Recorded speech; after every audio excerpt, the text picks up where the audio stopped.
সুধী দর্শক সবাইকে আন্তরিক শুভেচ্ছা জানিয়ে শুরু করছি এটিএন বাংলা সরাসরি সম্প্রচারিত স্বাস্থ্য বিষয়ক অনুষ্ঠান সুস্থ থাকুন। আপনাদের সাথে রয়েছে আমি ডাক্তার তানিয়া রহমান মিতুল। দর্শক, আজ আমরা কথা বলবো কিডনি রোগ নিয়ে। আমাদের সাথে আজ দেশের একজন স্বনামধন্য অধ্যাপক উপস্থিত রয়েছেন। আমাদের সাথে রয়েছেন অধ্যাপক ডাক্তার মোহাম্মদ রাশেদ আনোয়ার, মেডিসিন ও কিডনি রোগ বিশেষজ্ঞ, বিভাগীয় প্রধান, নেফ্রোলজি বিভাগ, national institute of kidney diseases, urology. Sir, প্রথমে অনুষ্ঠানের পক্ষ থেকে আন্তরিক শুভেচ্ছা। কেমন আছেন? ভালো আছে এবং আপনার মাধ্যমে এটিএন বাংলার শ্রোতা দর্শক সবাইকে শুভেচ্ছা। সুধী দর্শক, আমাদের এই আলোচনায় আপনারা অংশগ্রহণ করতে পারেন আমাদের এই স্ক্রিনে দেখানো নাম্বারে ফোন করার মাধ্যমে। অবশ্যই অনুরোধ করব ফোন করার সময় টিভির ভলিউমটা একটু কমিয়ে নেবার জন্য। স্যার, আমরা আজকে কথা বলবো কিডনি রোগ নিয়ে। তো প্রথমেই জানতে চাইবো যে আপনাদের কাছে কি কি ধরনের কিডনি রোগ নিয়ে রোগীরা আসে? আসলে কিডনি রোগের কথা প্রথমে বলতে হলেই বলতে হয় এটা আসলে এক ধরনের নীরব ঘাতক। অনেক সময় কিডনি রোগীরা কোনো ধরনের সিমটম ছাড়াই অনেক সময় দেখা যায় যে আমাদের কাছে আসে হয়তো অন্য কোনো সমস্যা, হয়তো বলছে তার ফ্যাটিক, ক্লান্ত লাগে, কিন্তু তখন হয়তো আমরা পরীক্ষা করে দেখি যে তার হয়তো ক্রিয়েটিনিন অনেক বেশি, কিন্তু সে জানি না তার, এবং হিমোগ্লোবিনের মাত্রা অনেক কমে গেছে, রক্তশূন্যতা। সেটা সিকেডি পেশেন্টদের ক্ষেত্রে এটা হয়ে থাকে।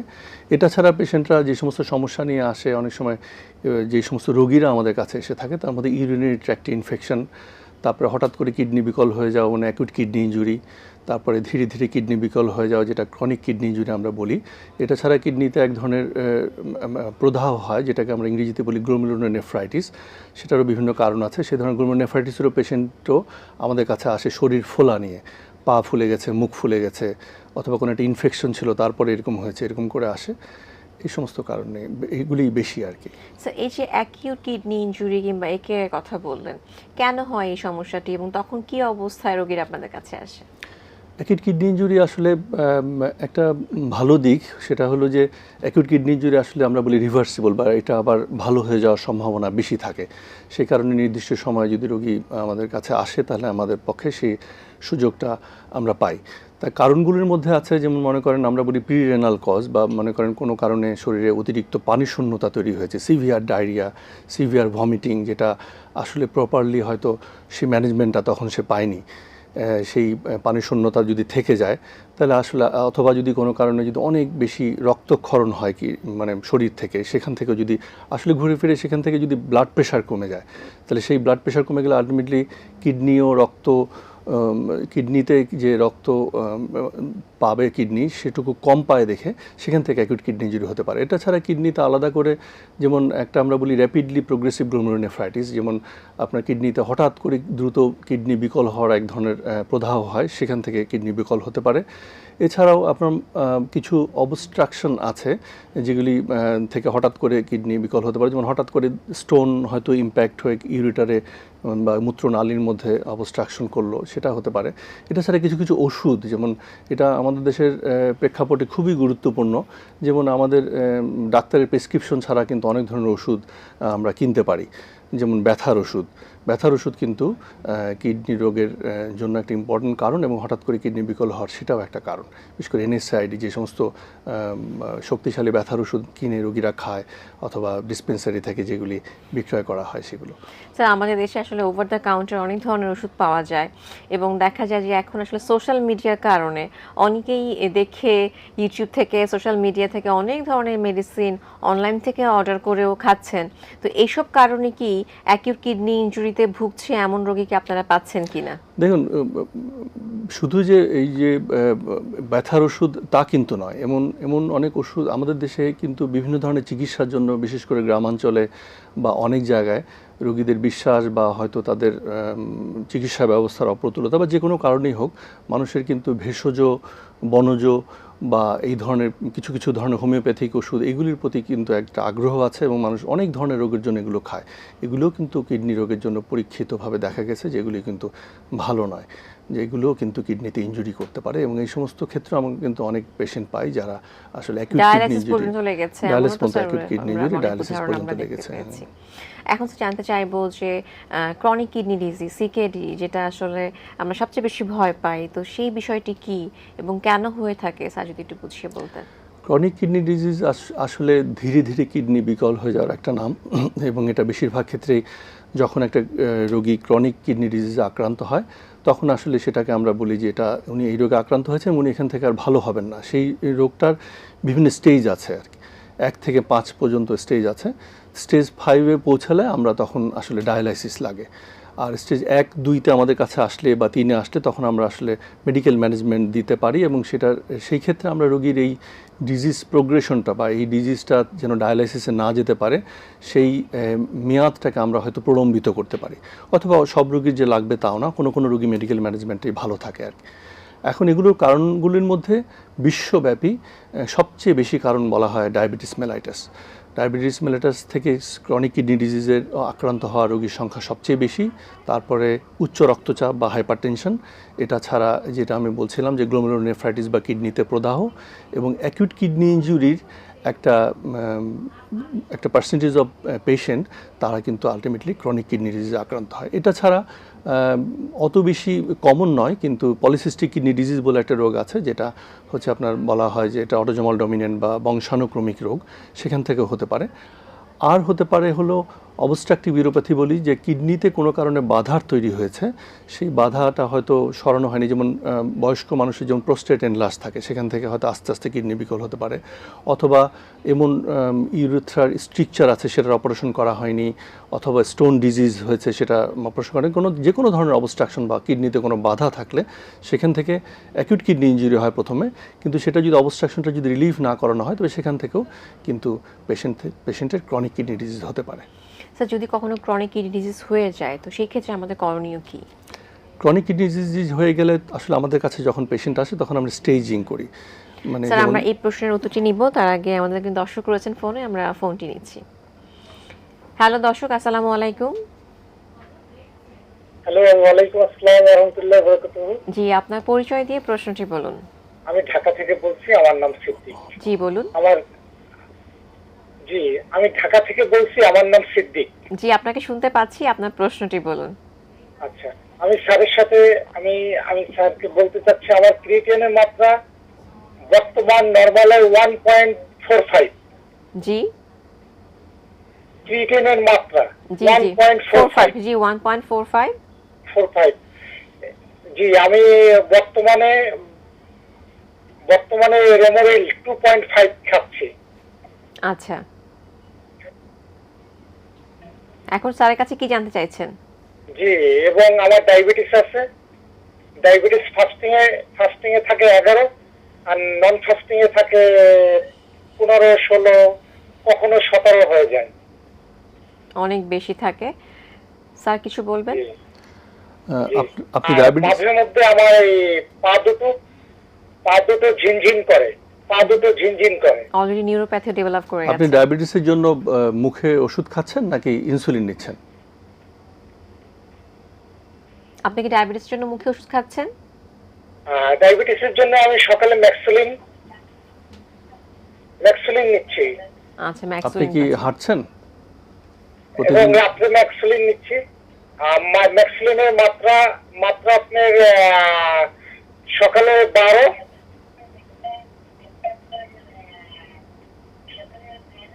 এবং রাত্রে 16। আপনার ওজন কি, শরীরের যে ওজন সেটা কি নিয়ন্ত্রিত মাত্রায় আছে নাকি বেশি? ওজন আমার শরীরে ওজন এখন 62। আপনার বয়স কত?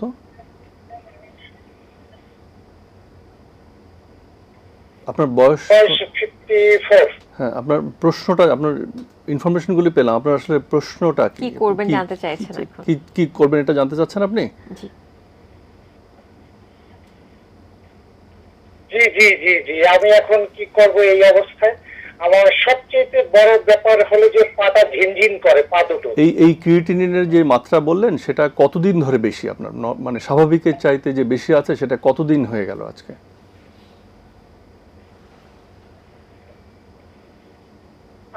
ধরেন 6, 7, ধরেন 10 মান্থ। আচ্ছা, বুঝতে পেরেছি। আপনার আসলে যেটা বললেন এটা 2-এর নিচে আছে ক্রিয়েটিনের মাত্রা, যেটা বললেন। আপনার আসলে যেটা হবে, প্রথমেই আপনাকে ডায়াবেটিস নিয়ন্ত্রণ করতে হবে। ডায়াবেটিসের মাত্রা আসলে যেটা আমরা বলি HbA1c 3 মাসে যেটা গড় গ্লুকোজ, সেটা অবশ্যই 6-এর নিচে নামিয়ে আনতে পারলে ভালো। আর আপনার ফাস্টিং এবং খাবার 2 ঘন্টা পরে যে ব্লাড সুগার সেটা অবশ্যই নিয়ন্ত্রিত মাত্রার মধ্যে আনতে হবে এবং আপনাকে প্রতিদিন 1 ঘন্টা হাঁটতে হবে। আর ডায়াবেটিস রোগীদের আসলে কিডনির অসুখ শুরুই হয় হচ্ছে প্রস্রাবের সাথে প্রোটিন নিঃসরণের মধ্যে দিয়ে, যে আস্তে আস্তে করে প্রোটিন যেতে থাকে। সেই প্রোটিনের মাত্রা কমানোর জন্যই আসলে আপনাকে ওই র্যামোডিল বলে একটা ওষুধ দেওয়া হয়েছে, সেটা আপনার প্রেশারও নিয়ন্ত্রণ করবে এবং আপনার প্রোটিনের মাত্রাও কমিয়ে আনতে সাহায্য করবে। সেটা করবেন। আর আসলে এই অবস্থায় আপনি প্রতিদিন 1 ঘন্টা হাঁটবেন, ডায়াবেটিস নিয়ন্ত্রণ করবেন। আপনার যদি উচ্চ রক্তচাপ থাকে সেই উচ্চ রক্তচাপ নিয়ন্ত্রণ করবেন এবং আপনি খাদ্যাভ্যাসের মধ্যে কিছু আপনার নিয়ন্ত্রণ আনতে হবে। যেমন আপনি প্রোটিন কম খাবেন, আমরা সাধারণত বলি 0.6 থেকে 0.8 গ্রাম পার কেজি বডি ওয়েট আপনার যে ওজন সেই অনুযায়ী সেভাবে খাবেন। এটা ছাড়া আপনি অতিরিক্ত লবণ খাবেন না, আমরা যেটা বলি 2 গ্রামের নিচে বা 1 টিস্পুনফুলের বেশি লবণ আপনি গ্রহণ করবেন না খাবারের সাথে 24 ঘন্টার হিসেবে আর কি। এটা এবং রেগুলার আপনি যেটা হবে যে আপনার 3 থেকে 6 মাস অন্তর অন্তর আপনি ইজিএফআর বা প্রস্রাবের প্রোটিন নিঃসরণ এবং ক্রিয়েটিনিন, ইউরিয়া, ইলেকট্রোলাইট এগুলো আপনি পরীক্ষা করবেন। এটা ছাড়া আপনার শুধু ক্রিয়েটিনিনের মাত্রা আপনি বলেছেন, সাধারণত কিডনি রোগীদের এই ক্রিয়েটিনিন বেড়ে যাওয়া ছাড়াও কিন্তু রক্তে হিমোগ্লোবিন কমে যায়, ক্যালসিয়াম কমে যায়, ফসফেট বেড়ে যায়। এগুলি প্রত্যেকটা জিনিস কিন্তু আলাদা আলাদা করে অ্যাড্রেস করতে হয়। সুতরাং আপনি আপনার নিকটস্থ একজন কিডনি বিশেষজ্ঞের পরামর্শ মেনে চলবেন, তাহলে আপনি ভালো থাকবেন। ধন্যবাদ স্যার। অনুষ্ঠানের এই পর্যায়ে আমরা ছোট্ট একটি বিরতিতে যাব। সুধী দর্শক, আপনারা দেখছেন এটিএন বাংলা সরাসরি সম্প্রচারিত স্বাস্থ্য বিষয়ক অনুষ্ঠান সুস্থ থাকুন। আমরা কথা বলছি কিডনি রোগ নিয়ে, আরো অনেক কথা বলবো। এরই মাঝে আমরা ছোট্ট একটি বিরতিতে যাচ্ছি, আশা করছি আমাদের সাথেই থাকবেন।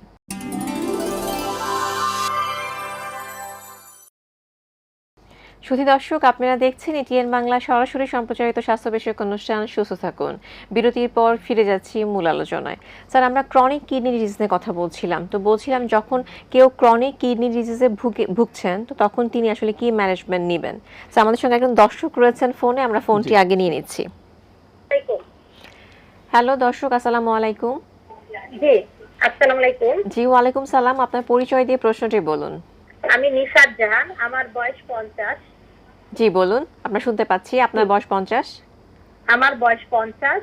আমি 18 সনে আমার বাচ্চা হয়েছিল 43 বছর বয়সে। তখন আমি ইউরিন টেস্ট করতে গিয়ে দেখি যে আমার ইউরিনে প্রোটিন যায়। জি। সেই থেকে আমি চেষ্টা করছি 6, 8, 9 মাস, 1 বছর পরে চেক আপ করতে।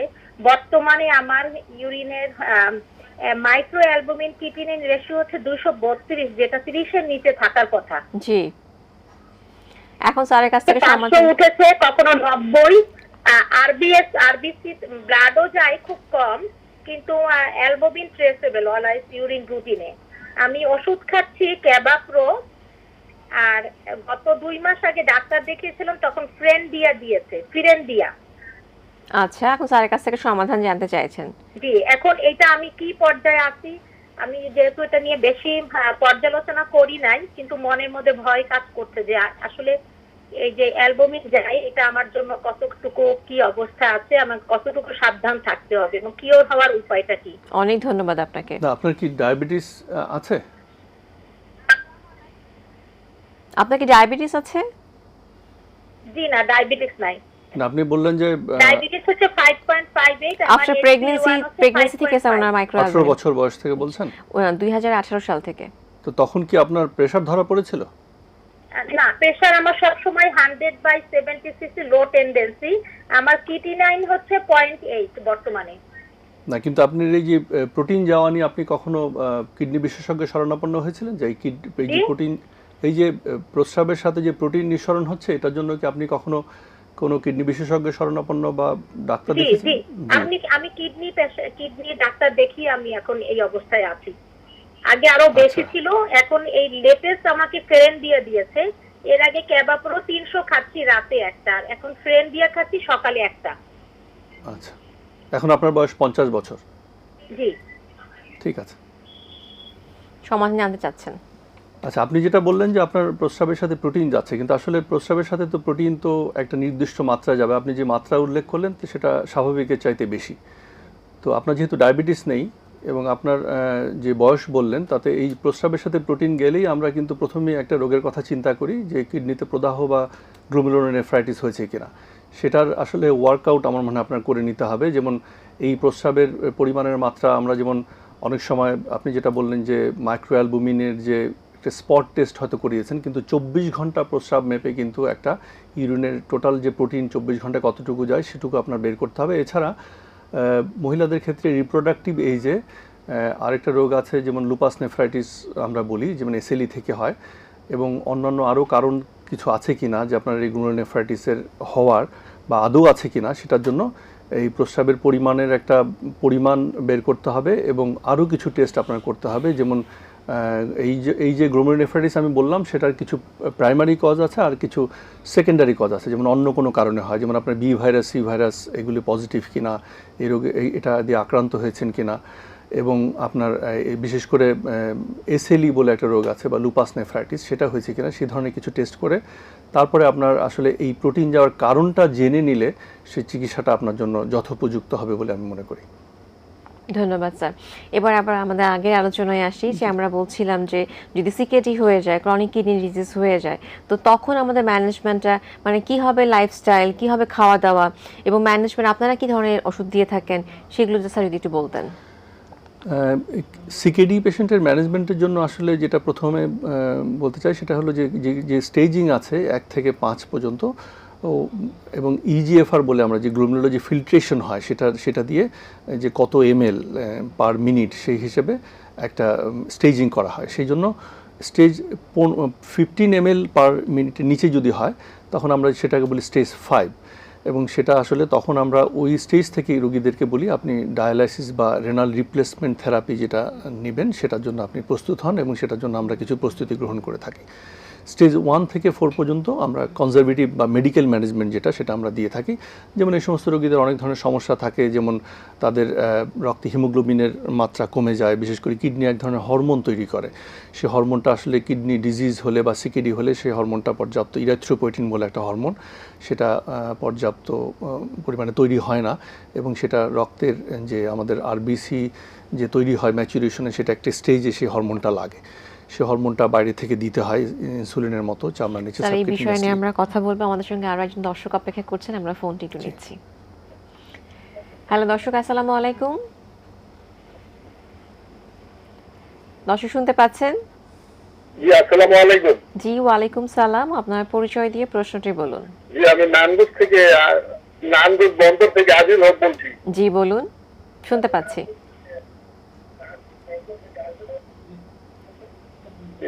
আমি স্যারকে বলছি ম্যাডাম আপনার মাধ্যমে। স্যার শুনতে পাচ্ছেন আপনি? আমার একটা মাজা কয়ের সমস্যা আছে।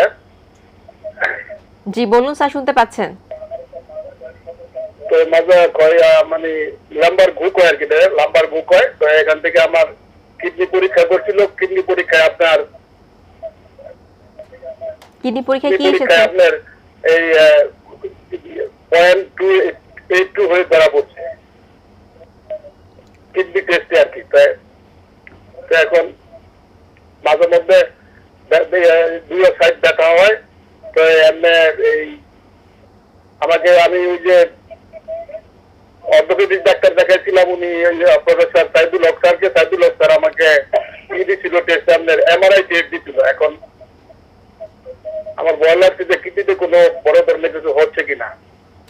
আপনার কিডনির 0.8 এসেছে আর আপনার মাজায় ব্যথা রয়েছে, তো আপনি ভয় পাচ্ছেন কিডনিতে কোনো সমস্যা রয়েছে কিনা। স্যারের কাছ থেকে আমরা উত্তরটি জেনে নিচ্ছি। আসলে আপনি যে মাত্রাটা উল্লেখ করলেন সেটা 0.8 যদি মিলিগ্রামে হয়ে থাকে তাহলে এটা আসলে স্বাভাবিক মাত্রার মধ্যে আছে আপনার ক্রিয়েটিনিনের লেভেল। আর যে কোমরে ব্যথা বা যেটা আপনি যে ব্যথার কথা বলছেন, আসলে আপনার কী ধরনের অকুপেশন আমরা জানি না, আপনার যে দৈনন্দিন যে কাজকর্ম যেভাবে করেন সেটার সাথে ব্যথার একটা সম্পর্ক থাকতে পারে। এটা ছাড়া কিছু রিমেটোলজিক্যাল ডিজিজ আছে, সেগুলো আছে কিনা সেগুলো আসলে আপনার একটু সেই ব্যাপারে পরীক্ষা নিরীক্ষা করে সন্দেহমুক্ত হওয়া উচিত। আর আমাদের কাছে অনেক রোগী কিন্তু আসলে কোমরের পিছন দিকে ব্যথা থাকলে, বিশেষ করে তারা অনেকে জানে যে কিডনিটা আসলে ঠিক কোন জায়গায় থাকে, সেটার জন্য কিডনির অসুখ ভেবে আমাদের কাছে আসে। সেই সমস্ত রোগীদের ক্ষেত্রে আমরা আসলে একটা ইউরিনের রুটিন টেস্ট, একটা সেরাম ক্রিয়েটিনিন এবং একটা আলট্রাসোনোগ্রাফি করলে আমরা আসলে বুঝতে পারি যে আসলে তার কোনো ধরনের কিডনির রোগ আছে কিনা। আর ওনার ক্ষেত্রে আসলে আমি বলবো যে সেই জিনিসগুলি একটু দেখে নিতে হবে। আর কিডনির অসুখের ক্ষেত্রে যেটা মেইনলি আমরা জিজ্ঞাসা করতে পারলাম না যে উনি কোনো ব্যথার ওষুধ খান কিনা। যদি আপনি কোনো ব্যথার ওষুধ খেয়ে থাকেন, যেমন প্যারাসিটামল ছাড়া যদি অন্য কোনো ব্যথার ওষুধ খেয়ে থাকেন, যেমন বিভিন্ন ধরনের ওষুধ পাওয়া যায়, ডাইক্লোফেনাক বা ইবুপ্রোফেন, বিভিন্ন গ্রুপের অন্যান্য যে সমস্ত ব্যথার, সেগুলো কিন্তু কিডনির জন্য ক্ষতিকর, সেগুলো খাবেন না। আপনি ফিজিওথেরাপি নেবেন এবং প্যারাসিটামল খাবেন, তাও একটা নির্দিষ্ট মাত্রার আপনাকে খেতে হবে আর কি সেটা। অনেক ধন্যবাদ স্যার। আমাদের সঙ্গে আরও একজন দর্শক রয়েছেন ফোনে, আমরা ফোনটি নিচ্ছি। হ্যালো দর্শক, আসসালামু আলাইকুম। ওয়ালাইকুম আসসালাম। আসসালামু আলাইকুম। জি, আপনার পরিচয় দিয়ে প্রশ্নটি বলুন। আমি একটু ডায়াবেটিস নিয়ে আমার এবং কিডনির দুই সাইডে ব্যথা, জি, বাম দিকে এবং ডান দিকে, এটা নিয়ে কথা বলতে চাই। এবং ডায়াবেটিস আমার 10 বছর ধরে। জি, ডায়াবেটিস 10 বছর ধরে রয়েছে। আপনি কি ওরাল মুখে খাবার ওষুধে আছেন নাকি ইনসুলিন নিচ্ছেন? ইনসুলিনও নেই, খাবে ওষুধও খাই। আপনার কিডনি কোনো সমস্যা রয়েছে কিংবা কখনো কিডনি পরীক্ষা করা হয়েছে? হ্যাঁ, আমি গত 6 মাস আগে ইউরিন টেস্ট করিয়েছি, তো আমার একটু সমস্যা বলছে, এখন দুই সাইডে একটু ব্যথা করছে। আপনার কি সিরাম ক্রিয়েটিনিন কখনো করানো হয়েছে? কি বললেন? সিরাম ক্রিয়েটিনিন কিডনি কোনো পরীক্ষা না করা? না না প্রস্রাবের সাথে কি প্রোটিন যায় আপনার, এরকম কোনো পরীক্ষা করানো হয়েছে? না না। আপনি যে ব্যথা বলেছেন, তারপরে কি ইউরিনে ইনফেকশন হয়েছে কিনা সেটা দেখা হয়েছে? মানে আপনাকে বলেছে ডাক্তার কখনো? আমার ইউরিন ইনফেকশন আছে, সেটা বলছে ডাক্তার। ডায়াবেটিক এবং ইউরিন ইনফেকশন রয়েছেন, এখন আপনি সমাধান জানতে চাইছেন, তাই তো? আমার ইউরিন ইনফেকশন আছে, সেটা বলছি। আচ্ছা ঠিক আছে, স্যারের কাছ থেকে আমরা সমাধানটি জেনে নিচ্ছি। ডায়াবেটিস রোগীদের কিন্তু ইউরিন ইনফেকশন খুব, ডায়াবেটিস, হ্যাঁ। জি, ডায়াবেটিস রোগীদের কিন্তু ইউরিন ইনফেকশন খুব কমন আর কি, বিশেষ করে যদি ডায়াবেটিস নিয়ন্ত্রণে না থাকে। এটা ছাড়া পুরুষদের তুলনায় মহিলাদের মধ্যে কিন্তু ইউরিন ইনফেকশন হওয়ার প্রবণতা আরও অনেক বেশি। সেই হিসেবে আসলে যদি আপনি বলেছেন যে ইউরিন ইনফেকশন ছিল, আমি জানি না এটা আসলে ইউরিন ইনফেকশন হলে যথোপযুক্ত মাত্রার এবং কোন ধরনের অ্যান্টিবায়োটিক খেলে কাজ করবে সেটার জন্য আমরা একটা কালচার এবং সেন্সিটিভিটি টেস্ট করাই। একটা ইউরিনকে আপনার 72 আওয়ার্স একটা টেস্ট করতে হয়, সেটা দিয়ে কোনো অর্গানিজম দিয়ে যদি ইউরিন ইনফেকশন হয়ে থাকে, সেই অর্গানিজমের নাম আমরা জানতে পারি এবং সেই জন্য কোন অ্যান্টিবায়োটিক কাজ করবে সেটা আমরা জানতে পারি। তো সেই ইউরিন একটা কালচার এবং সেন্সিটিভিটি করে নেওয়া উচিত।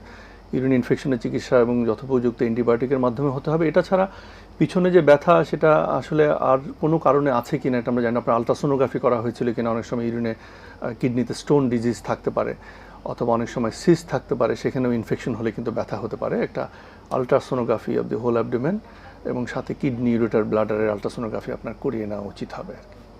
এবং ডায়াবেটিসটা খুব ভালো মতো নিয়ন্ত্রণ করতে হবে। স্যার, একদম অনুষ্ঠানের শেষ পর্যায়ে চলে এসেছি আমরা। তো আসলে কিডনি রোগ দিন দিন বেড়েই চলেছে, যাতে আমরা এটা প্রতিরোধ করতে পারি, আমরা থামাতে পারি অ্যাটলিস্ট, সেই জন্য দর্শকদের উদ্দেশ্যে কিছু বলার রয়েছে কিনা? অবশ্যই বলার আছে। প্রতিরোধের কথা যদি বলেন, তাহলে আসলে এখন আপনার খুব ডায়াবেটিস মেলেটাস যাদের আছে সেটা খুব দ্রুত শনাক্ত করতে হবে এবং ডায়াবেটিসের খুব ভালো ম্যানেজমেন্ট নিতে হবে এবং ব্লাড সুগারের পরিমাণ একদম যেরকম মাত্রায় নিয়ন্ত্রণ করা উচিত সেভাবে নিয়ন্ত্রণ করতে হবে। হাইপারটেনশন থাকলে সেটাকে নিয়ন্ত্রণ করতে হবে এবং নির্দিষ্ট মাত্রার মধ্যে রাখতে হবে। এবং যে কোনো ধরনের সিমটম হলে, যে কিডনি রোগের কিছু সিমটম আছে, যেমন অনেক সময় পা ফুলে যাওয়া, মুখ ফুলে যাওয়া বা প্রস্রাবের পরিমাণ কমে যাওয়া, সেগুলি যদি হয় তাহলে নিকটস্থ চিকিৎসকের শরণাপন্ন হতে হবে এবং কোন ধরনের কিডনি রোগ বা আদৌ কোনো কিডনি রোগ আছে কিনা সেটা জানতে হবে। এটা ছাড়া কিছু অভ্যেস আমাদের তৈরি হয়ে গেছে, সেগুলি থেকে বেরিয়ে আসতে হবে। যেমন মনে করেন আপনার এই যে ব্যথার ওষুধ খাওয়া এবং ভেষজ বনজ এই সমস্ত ওষুধ খাওয়া, এগুলি থেকে একটু দূরে থাকতে হবে আমাদেরকে। এটা ছাড়া আপনার স্থূলতা কিন্তু সারা বিশ্বেই এখন বলা হচ্ছে ওবিসিটি কিডনি রোগের, এটাও একটা কারণ। সুতরাং আর এটার জন্য ওজন নিয়ন্ত্রণ করতে হবে। শরীরের যে বয়স অনুযায়ী যে নির্দিষ্ট মাত্রার ওজন থাকা উচিত একজন ব্যক্তির, সেই ওজনের নিয়ন্ত্রণ করে সেই ওজনের মধ্যে নিজেকে রাখতে হবে। এটা ছাড়া শারীরিক এক্সারসাইজ বা ডেইলি 1 ঘন্টা হাঁটা, সেগুলো কিন্তু পর্যাপ্ত পানি পান করা, ডিহাইড্রেশন থেকে দূরে থাকা এবং যে কোনো ধরনের, যেমন ইউরিন ইনফেকশন হলে সেটার সাথে সাথে সেটা চিকিৎসা নেওয়া। কারণ যে কোনো ধরনের একটা অসুখ যদি, ইউরিন ইনফেকশনও যদি একটা মানুষের রিপিটেডলি হতে থাকে, তখন হয়তো দেখা যায় যে সেটার একটা নির্দিষ্ট কারণ থাকতে পারে, সেটা ইভ্যালুয়েট করে এবং সেটার ম্যানেজমেন্ট নেওয়া। সেগুলো করলে হয়তো আমরা কিডনি অসুখের খুব আর্লি ডায়াগনোসিস করলে হয়তো এটা দীর্ঘমেয়াদী কিডনি বিকল হওয়া থেকে আমরা অনেকটা দূরে থাকতে পারবো বলে মনে করি। স্যার, আপনাকে অনেক ধন্যবাদ। আমরা আশা করছি আজকের আলোচনা থেকে দর্শকরা যেমন উপকৃত হয়েছেন তেমন সচেতন হবেন। আপনাকেও ধন্যবাদ এবং আপনার মাধ্যমে এনটিভির সকল শ্রোতা দর্শককে ধন্যবাদ। ধন্যবাদ স্যার। শুধু দর্শক, আমরা যেটা বুঝতে পারলাম যে কিডনির রোগ যেমন জটিল, তার চিকিৎসা পদ্ধতিও অনেক বেশি ব্যয়বহুল। রয়েছে ট্রান্সপ্লান্টেশন, আরও রয়েছে ডায়ালাইসিস।